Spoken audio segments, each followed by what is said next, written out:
Well, this morning we are privileged to have with us in worship Alan and Katy Beringer. Now, Katy's actually better known around here as Katy Hershey. She's only had the Beringer name, about a year and a half now, something like that. But I don't know, Alex, does she call you her younger brother, little brother, baby brother? Wise brother. Wise brother, okay.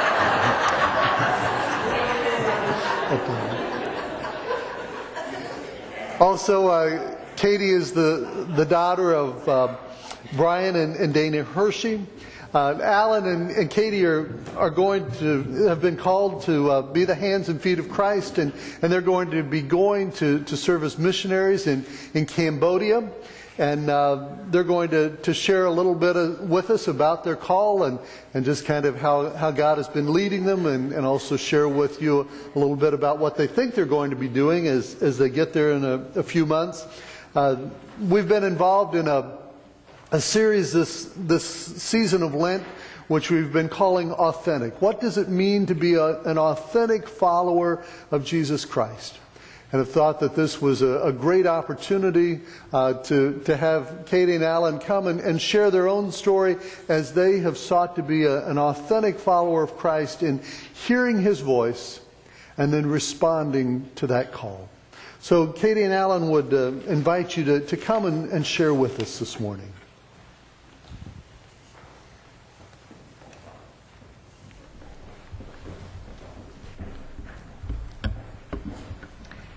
First of all, we just want to start by saying thank you so much for having us today. When I talk to people about my understanding of what it means to be the body of Christ, what it means to be the church, I always tell people that I feel like I have a really good understanding because of what I saw modeled for me growing up here at this church. So I'm just always thankful to be here, and we're just really grateful to be able to talk this morning. So, just a little background on me, since you know Katy very well. I'm from Ohio, born and raised there. Right after college, I got a job in Indianapolis and started attending a church there. And through that church and through friends of friends, we met and got married. And we are extremely excited to share with you this morning what God is doing in our lives and in Cambodia. And we really felt called to read Romans 12, 1 through 2. Romans 12, 1 through 2.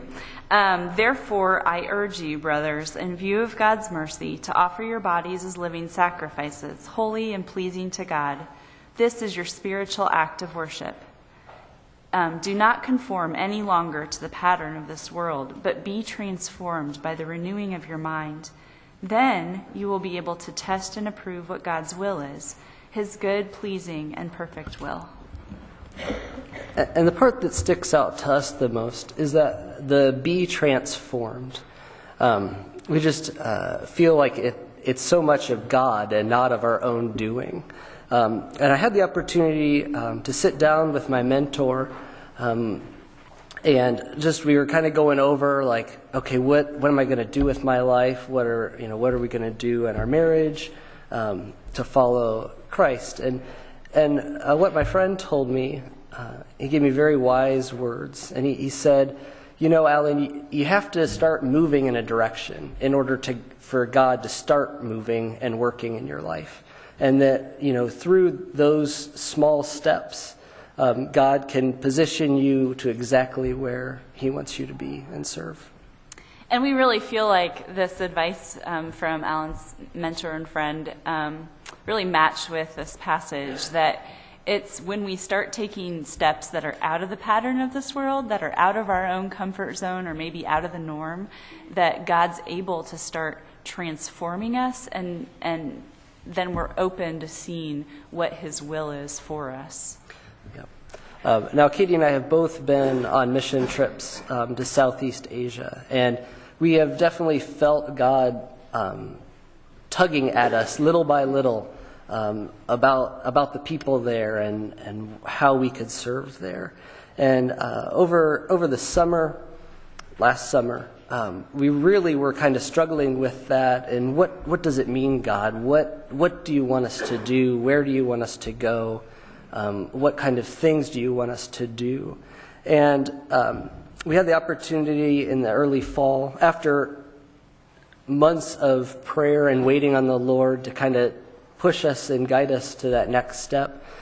We met with our pastor and missions director, and they asked us, what do you want to do? What's your ideal? And we shared with them that we wanted to work with a faith-based development organization, working with national people through projects, and also to be able to share our faith openly and freely. And right after we said that, my pastor looked at both of us and he's like, okay, I have a place, Cambodia. And we just kind of looked at each other and were like, Cambodia? And we thought, and our first question was, well, where exactly is Cambodia? We know it's in Southeast Asia, but where exactly?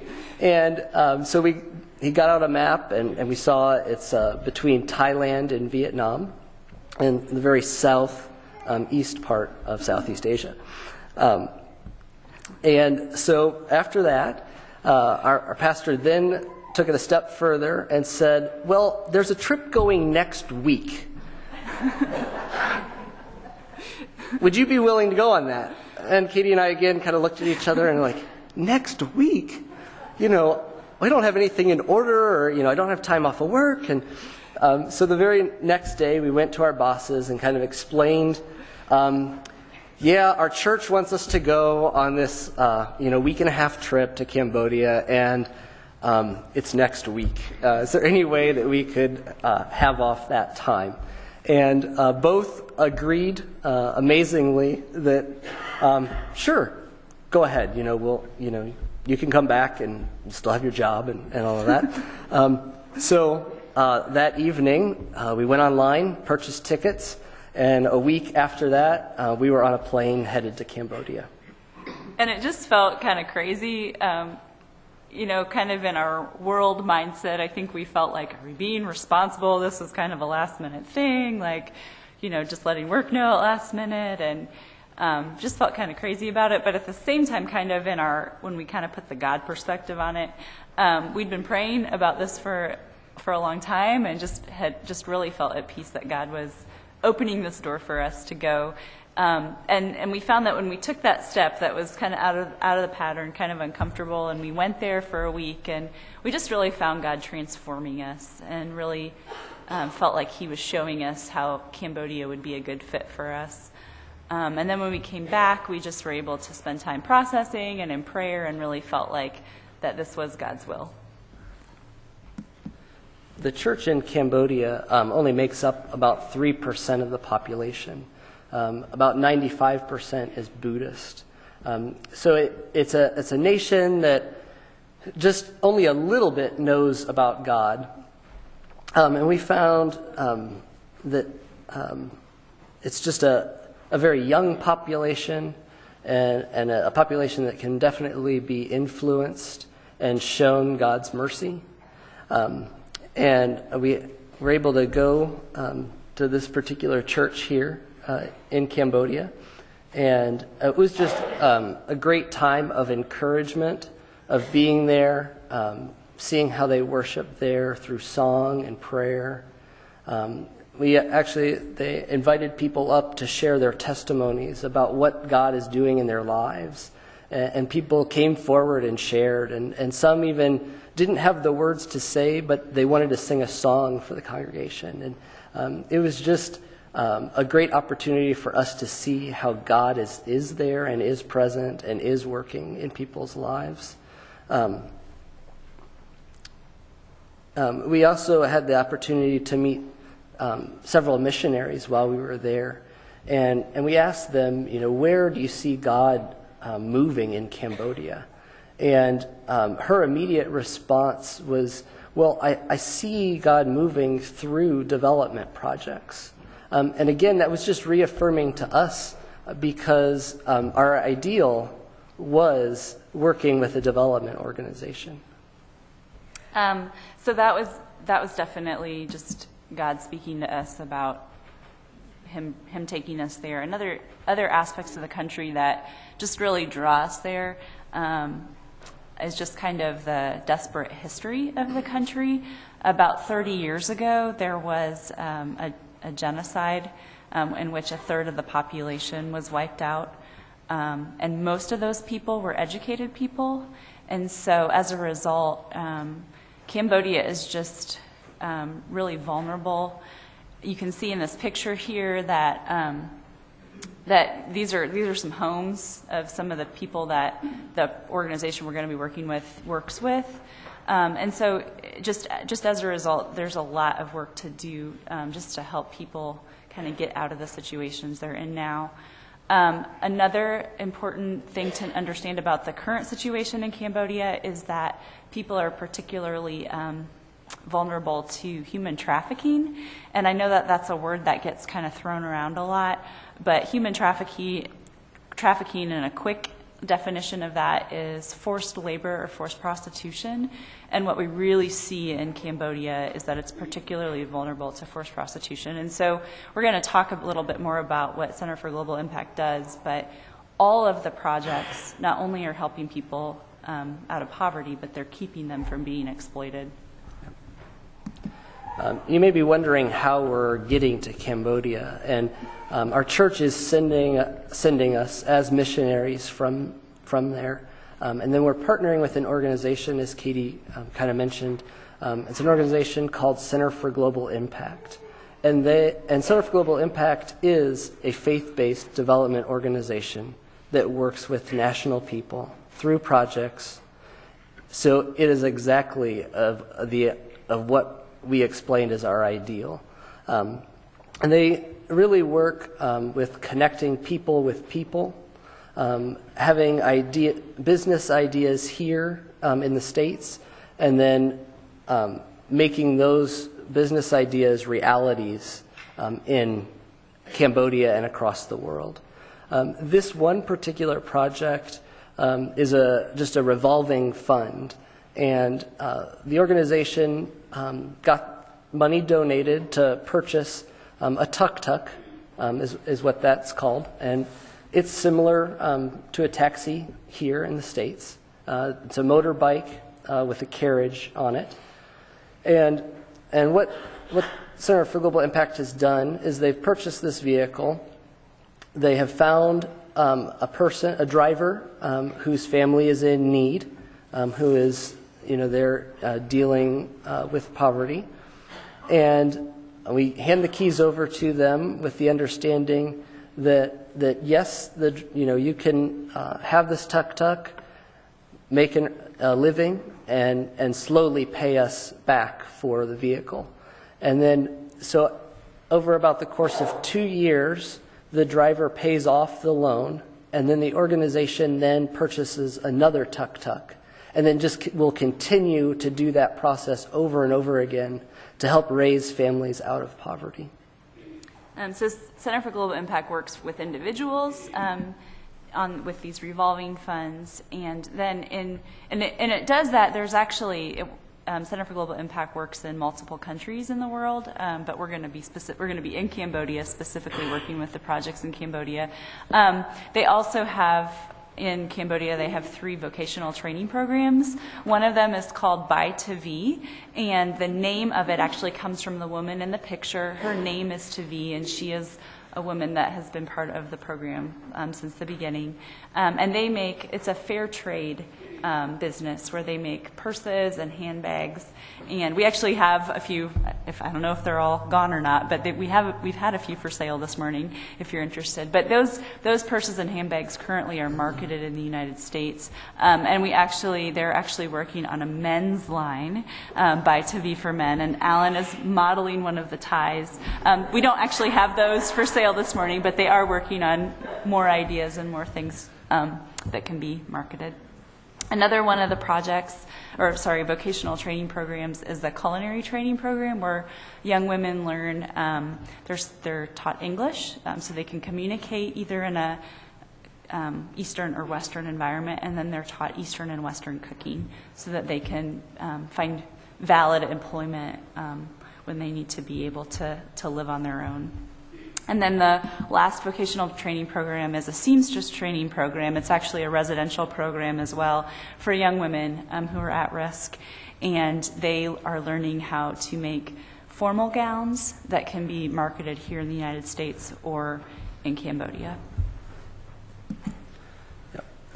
We just feel very excited about these projects, and that the ways that God is using them to help empower the people of Cambodia and to protect them from the human trafficking and just any other exploitation that they could possibly run into.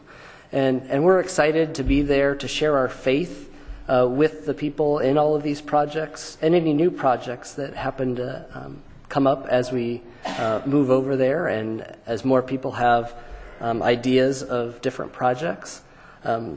So we're very excited to be there and to share the love of Christ with all of them.